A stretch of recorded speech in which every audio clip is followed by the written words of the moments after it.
Random House Audiobooks presents Black Lightning by John Saul.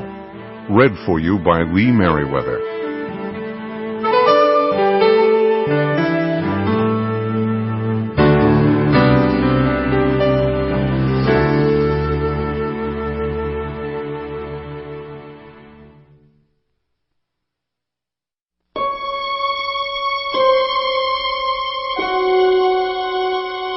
Black Lightning.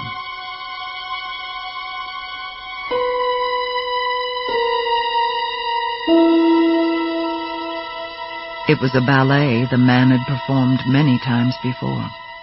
His current subject had made the first contact herself, as it happened, and he had almost rejected her on the basis that she seemed somehow familiar to him, that he knew her from somewhere. Familiarity was the single grounds for automatic ineligibility for the project, for he could never be certain of his own objectivity if he had previously existing feelings for the subject, whether positive or negative. He'd first become aware of the woman a couple of weeks ago when he'd happened into a shop near the university for a cup of coffee. He'd briefly noticed her when he'd come in, sitting near the door alone, a copy of the Seattle Herald spread out on the table before her. It had been she who had first smiled at him, then had come over and had asked if she could join him. For the next 10 minutes he'd tried to think why she looked familiar. But it hadn't finally come to him until he'd opened his own paper to the editorial section, and his eyes had been caught by one of the columns. He scanned the headline quickly. How much longer? Police fiddle while Seattle dies. It hadn't been the story that had caught the man's eye so much as the accompanying photograph of the column's author, Anne Jeffers. That was why the woman had seemed familiar. She looked very much like the newswoman. The woman had been in her early 40s, of medium height, with the same kind of even features reflected in the picture. The hair appeared to be of a similar color, too, though Anne Jeffers was somewhat shorter. Was it possible it had actually been Anne Jeffers he'd spoken to? A patient man, he'd finished his coffee, taken his paper, and gone on about his business.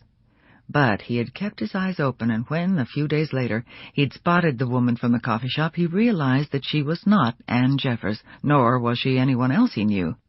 Discreetly, he had followed her. The dance had begun. It had gone on for several weeks, the two of them circling around each other.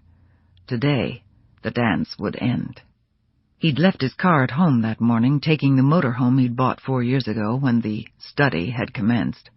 Perfect for field trips, he often took it into the mountains even on weekends when he wasn't working on his research, parking it near any one of hundreds of babbling streams, while he indulged himself in fly fishing, his only passion outside of his project.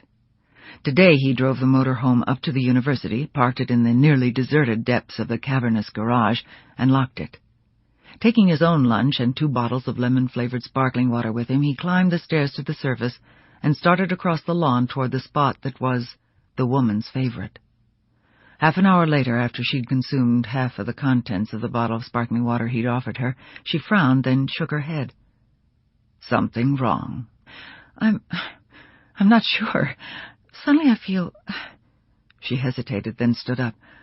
I'd better get home. The man scrambled to his feet and began gathering their things. Maybe I'd better drive you. Gratefully, she accepted the man's proffered arm and let him lead her down into the garage where his motorhome waited. Driving, he finally found the spot he was looking for. A narrow road, one he'd used before, but not for years. He looked around. He was alone. Now he set to work. First, he stripped naked. Pulling on a pair of rubber surgical gloves, he then covered the bed with a sheet of plastic and moved the unconscious woman onto it. He continued working with the sheets of plastic, methodically lining the entire interior of the motorhome.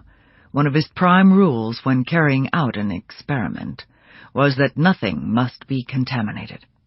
Undressing the woman, he gazed at her naked body for a few moments, savoring the life that seemed to radiate from it, even as she slept. He laid out the tools he knew he would need, then picked up the instrument he'd purchased the day before for this specific experiment, and squeezed its trigger. It squealed shrilly. The spinning blade of the cordless saw sliced through skin and flesh, parting the woman's sternum in a single quick cut up the center of her chest. Setting the saw aside, the man spread her ribs apart and closed off the largest of her severed blood vessels with some of the surgical clamps he'd bought years before. He felt the woman's lungs, still working strongly. Once more he'd succeeded in making the primary cut so perfectly that the subject's diaphragm remained undamaged. He slid his fingers deeper, working them around the lungs until both hands rested against the gently moving tissue. He paused, thrilling to the sensation of life pressing against his palms. His fingers probed deeper until at last he felt the familiar contours of a human heart. When he emerged from the motorhome an hour later, the man's hands were covered with blood.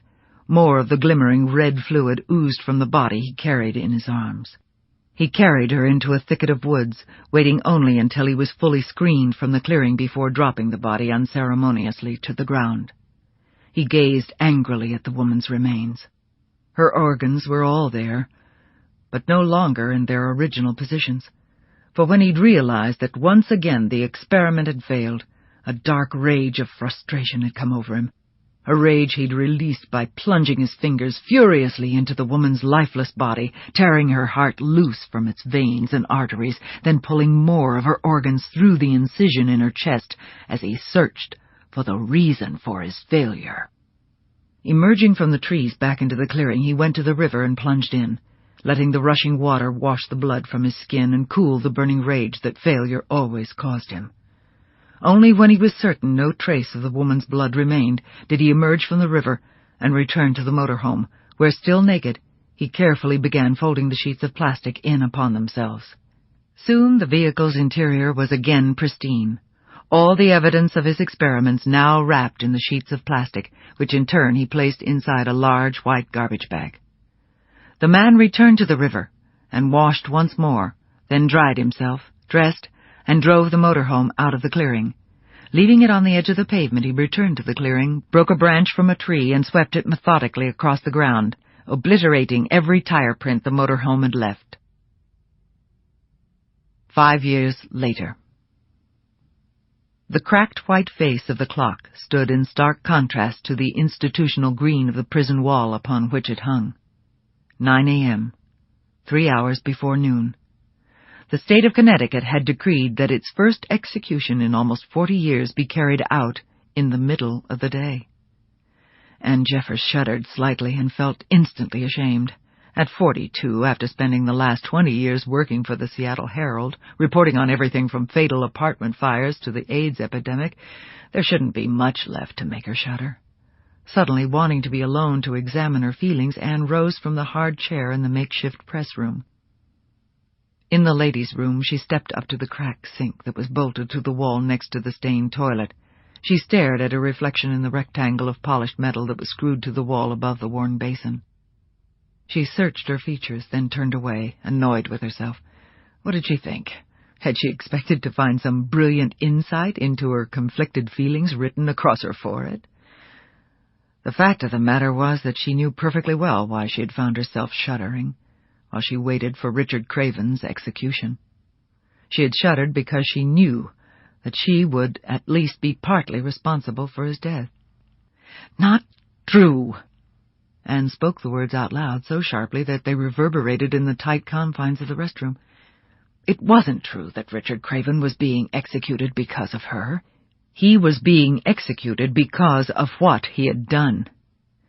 How many people had Richard Craven actually killed as he roamed the country in pursuit of his research, as he called it, selecting victims for his experiments?